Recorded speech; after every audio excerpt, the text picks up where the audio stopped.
నమస్తే. చంద్రబాబు నాయుడు ఏది తలుచుకుంటే అదే నిత్య పారాయణం చేస్తూ ఉంటారు. అది తప్ప ప్రపంచంలో మరొక పదార్థం లేనే లేదు అని అనుకుంటూ ఉంటారు. చెప్పిన మాటలే మళ్ళీ మళ్ళీ చెబుతూ ఉంటే ప్రజలకు వెగటు పుడుతుంది అనే వెరపు కూడా ఆయనకు ఉండదు. ఈ సంగతి ఆయన తాజా ప్రసంగాలలో ఏ ఒక్కటి గమనించినా మనకు అర్థమవుతుంది. చంద్రబాబును ప్రస్తుతం అంటుకున్న జాడ్యం, వ్యామోహం ఏఐ అనే బ్రహ్మ పదార్థం.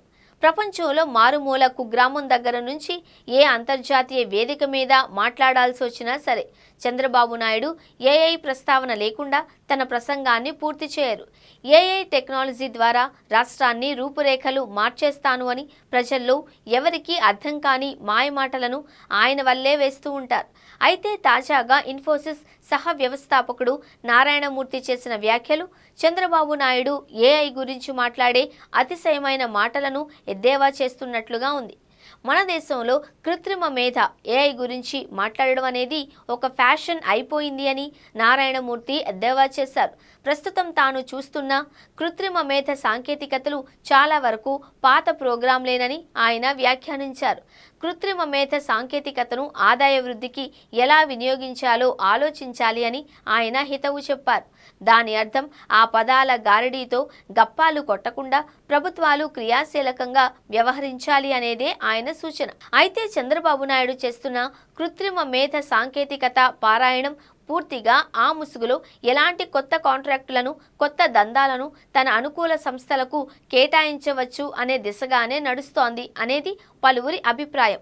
ఏఐ సాంకేతికత లోతు, తీరుతెన్నుల గురించి స్పష్టత లేకుండానే రాష్ట్రంలో ప్రతి ఇంటికి ఒక ఏఐ టెక్నీషియన్ తయారు కావాలి అని చంద్రబాబు చెబుతూ ఉండే మాటలు ప్రాక్టికల్గా ఎంత మేరకు సాధ్యమవుతాయో సందేహమే.